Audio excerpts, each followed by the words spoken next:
Hello, can you hear me? Can you see me? Hello. Yes, sir. ये Yes, sir. बीच में zoom disconnect हो गया था, कुछ प्रॉब्लम था, मैंने दोबारा इसको रीस्टार्ट किया। तो अच्छा, अब आपको मैं बुक दिखा रहा था कि अब हम यहाँ से स्टार्ट करेंगे। ऊपर मैंने 4 एग्जाम्पल 17.1 2 3 4 5 तक दिखाई है। और ये जो है अब जो मैं दिखा रहा हूँ ये बुक का वो सफ़ा है जो जहाँ से हम स्टार्ट करें आज का lecture. Capacity control. Capacity control उस वक्त करते हैं जब हमें क्रिस्टलाइजेशन का खतरा हो। तो वो क्यों होता है? एम्बिएंट टेम्परेचर यानी कम हो जाता है, मौसम अच्छा हो जाता है, बादल छा जाते हैं और बारिश का मौसम है आजकल, जिस तरह आज का मौसम है, ठंड आ गई है, तो आपकी रेफ्रिजरेशन मशीन चलते चलते अचानक उसका कंडेंसिंग टेम्परेचर ड्रॉप हो जाएगा।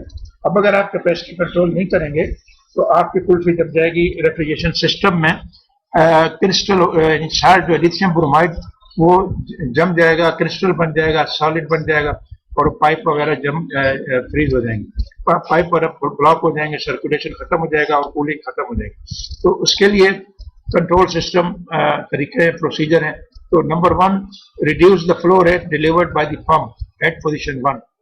तो पंप जो है वो जो पंप है यानी वो जो पोजीशन 1 यानी एब्जॉर्बर के आउटलेट पे, दोबारा डायग्राम पीछे जाए 17.9 पे, तो पोजीशन 1 वो जगह है जहाँ से एब्जॉर्बर से रिच लिक्विड आता है और पंप करके जनरेटर भेजते हैं।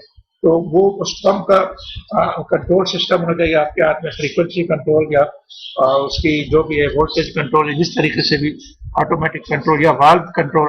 तो आप फ्लो रेट कम करेंगे, यानी कि सोल्यूशन का फ्लो रेट कम करेंगे तो खुद बहुत कैपेसिटी कम हो जाएगी।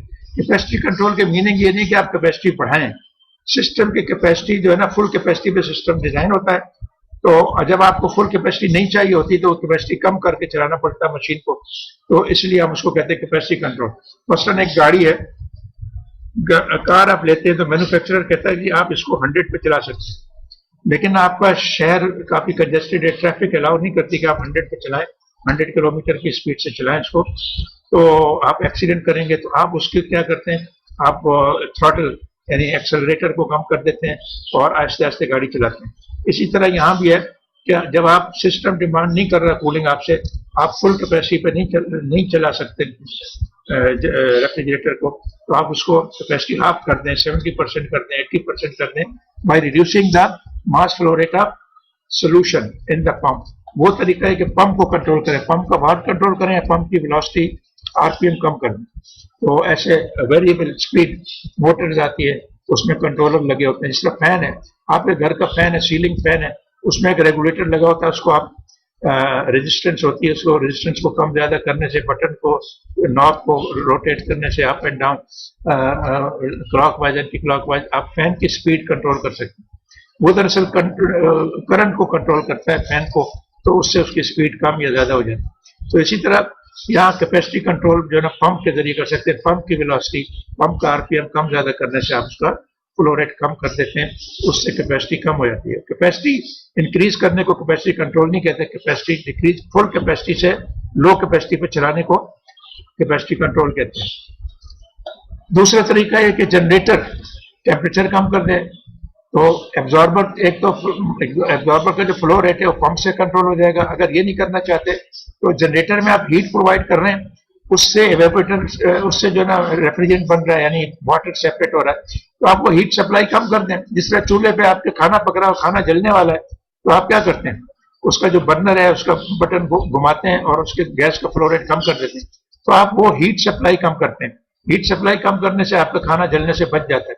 तो इसी तरह जब रेफ्रिजरेशन मशीन फुल कैपेसिटी पे चल रही है और इतनी कूलिंग आपको नहीं चाहिए, क्रिस्टलाइजेशन का खतरा है, तो वो ऐसे ही जैसे कि आपको खाना जलने का मसला है, तो आप उसको क्या करते हैं, जनरेटर में हीट सप्लाई कम कर देते हैं। तो हीट सप्लाई कम करने का तरीका है कि अगर हॉट वाटर वहां से आ रहा है तो उसका वाल्व जो है ना उसका फ्लो रेट कम कर दें, उसके पंप से वो आ रहा है, सर्कुलेशन हो रहा है, तो उसकी पंप सर्कुलेशन यानी वही वेलोसिटी कंट्रोल कर दें। और अगर वो गैस बर्नर है तो गैस बर्नर का फ्लो रेट गैस का कम कर दें, तो उससे जो है ये जनरेटर की कैपेसिटी कम हो जाएगी, टेम्परेचर डाउन हो जाएगा। उससे क्या होगा, रेफ्रिजरेंट यानी वाटर वेपर कम बनेगा। जब वाटर वेपर कम बनेगा तो कूलिंग भी कम होगी और वो जो है ना पूरा सिस्टम जो है ना अपनी सेफ जोन में आ जाएगा और क्रिस्टलाइजेशन नहीं होगी। तीसरा तरीका यह कि कंडेंसिंग टेम्परेचर, अब आप जनरेटर को भी कंट्रोल नहीं करना चाहते, जनरेटर की हीट को भी, और एब्जॉर्बर के पंप को भी कंट्रोल नहीं करना चाहते, तो तीसरा तरीका भी आपके पास है कि आप कंडेंसर में पानी सर्कुलेट हो रहा है, कूलिंग पानी से हो रही है, आपका कंडेंसेशन का मसला ऐसे आ रहा है कि कूलिंग ज्यादा हो रही है कंडेंसर में, यानी कंडेंसर टेम्परेचर डाउन हो रहा है, तो पहले 40 था 30 हो रहा है, तो उसको बढ़ाने का आसान तरीका यह है कि बाहर का टेम्परेचर कितना भी हो, ठंडा पानी, पहले गर्म पानी था 40 डिग्री पे था, 30 पे हो गया, तो आप उसका फ्लो रेट कम कर दें।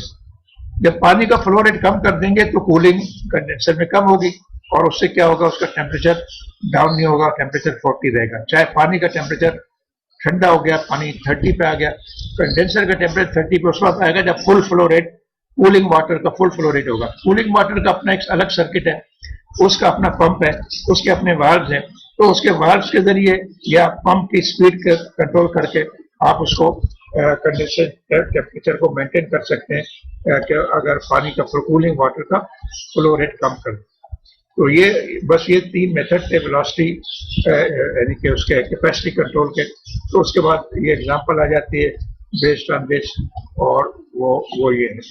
तो ये जो जितनी भी शॉर्ट एग्जांपल इनको आपने करना है, और ये बहुत सिंपल है अगर आपने कॉन्सेप्ट आपका क्लियर हो गया। ठीक है जी, ये 3 मेथड यहाँ डिफाइन किए गए।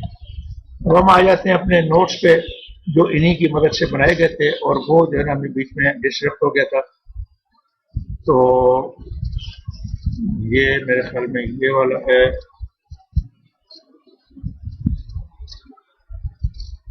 Now can you see my notes?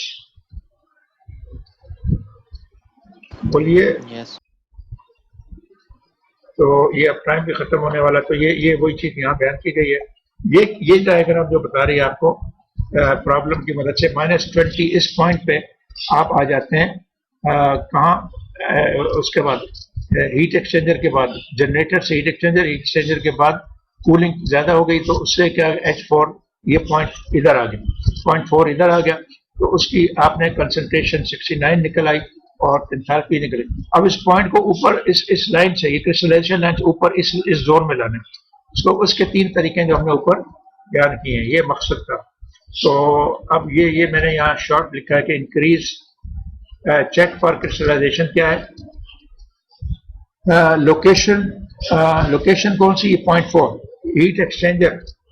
अब ये तो आपने डायग्राम में यानी कि प्रॉपर्टी डायग्राम में देखा, सिस्टम लेआउट में देखें पॉइंट 4 के लिए सिस्टम डायग्राम वो किताब में था, इसमें कहाँ नहीं है, इसमें हमने ड्रॉ नहीं किया। तो वो जो एनालिसिस के अलग अलग जनरेटर के, अगर आप हीट एक्सचेंजर के एनालिसिस में जाएं, ये रहा हीट एक्सचेंजर, ये पॉइंट 4 है, ये पॉइंट 3 जनरेटर से बाहर आ रहा है, और पॉइंट 4 इंटर हो रहा है उसमें हीट एक्सचेंजर में, और हीट एक्सचेंजर में ये कूल डाउन हो रहा है पॉइंट 4 में। तो ये चूंकि ये अपनी हीट इसको दे रहा है, incoming liquid from absorber to generator, तो ये हीट एक्सचेंज हो रहा है, उसकी वजह से ये ठंडा हो रहा है। पॉइंट 3 जो है ना, इसका टेम्परेचर हाई है, पॉइंट 4 डाउन हो जाता है, तो उसकी वजह से ये डायग्राम दिखाई गई है राइट साइड पे आपके। तो ये जो पॉइंट 4 है, ये ठंडा होकर ये नीचे आ जाने से इस जोन में आ जाता है, तो ये क्रिस्टलाइजेशन है। आप इसको ऊपर रखने का तरीके हमने वो कराते हैं कैपेसिटी कंट्रोल, वो हमने आज डिस्कस कर लिए। ठीक है जी, तो इसके साथ ही हम आज का लेक्चर खत्म करते हैं और टॉपिक भी खत्म हो जाता है। तो यहाँ समरी मैंने बयान किए कि capacity control methods, number 1 pump power rate reduction solution pump, और नंबर 2 जनरेटर टेम्परेचर लोअरिंग, और नंबर 3 कंडेंसर टेम्परेचर इंक्रीजिंग।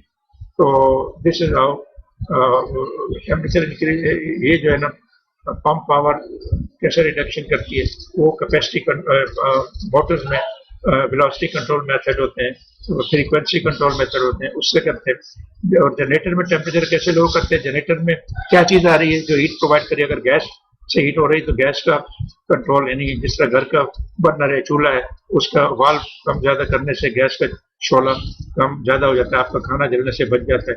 तो इसी तरह इसका टेम्परेचर जनरेटर का कम करने के लिए आप उसका गैस फ्लो कम कर दें, गैस नहीं है, हॉट वाटर है। हॉट वाटर भी ज़ाहिर है किसी पंप के ज़रिए आ रहा है या किसी वाल्व के थ्रू आ रहा है, उस वाल्व की कैपेसिटी आप कम कर सकते हैं, उसको हाफ क्लोज आप ओपन कर सकते हैं और उतना कर सकते हैं जितना टेम्परेचर आपको चाहिए, ताकि जनरेटर का टेम्परेचर जो है ना वो लो हो जाए। उसके बाद कंडेंसर है, कंडेंसर की कूलिंग हो रही है, वो टेम्परेचर डाउन उसका हो रहा है, उसको इंक्रीज कैसे करना है। सर्दी का मौसम आ गया या मौसम अच्छा हो गया बारिश की वजह से या बादल की वजह से, और 40 डिग्री का कंडेंसिंग आपको करनी है, वो 30 पे आ रही है, तो उसका तरीका है कि आप फ्लो रेट, कूलिंग वाटर का फ्लो रेट कम कर दें। तो और उसमें भी ज़ाहिर है कूलिंग वाटर का जो सर्किट है उसमें कोई पंप लगा हुआ है, कोई वाल्व लगा हुआ है, उसकी मदद से आप उसकी फ्लो रेट कम करने से उसका इंक्रीज, उसका टेम्परेचर, कंडेंसर का कंडेंसिंग टेम्परेचर इंक्रीज करते हैं। सो यहाँ पे हम अपना लेक्चर खत्म करते हैं और आज के लिए ये काफ़ी है। ठीक है जी, मीटिंग खत्म करें। यस सर, फिर ये स्लाइड सेंड कर दीजिएगा। हाँ जी, सर ये प्रॉब्लम जिसको सॉल्व किया मैंने, ये वाली स्लाइड सेंड कर दीजिए। नहीं अभी टाइम नहीं है, अभी कट जाएगा। ठीक है, आप खुद पढ़ लें इसको किताब में और नेक्स्ट टाइम पूछ लीजिएगा अगर समझ में नहीं। प्रॉब्लम सोल्व है, ठीक सर। प्रॉब्लम सोल्व है, किताब में सोल्व है। ठीक है, यस सर। तो अभी हम डिस्कस नहीं कर सकते, टाइम नोटिस आ गया, हमारा टाइम खत्म हो गया। तो फिर खुदा हाफिज। हाजिरी सीआर को कह रहा हूँ, ये जो भी है हाजिरी भेज दें। ओके सर, हाफिज।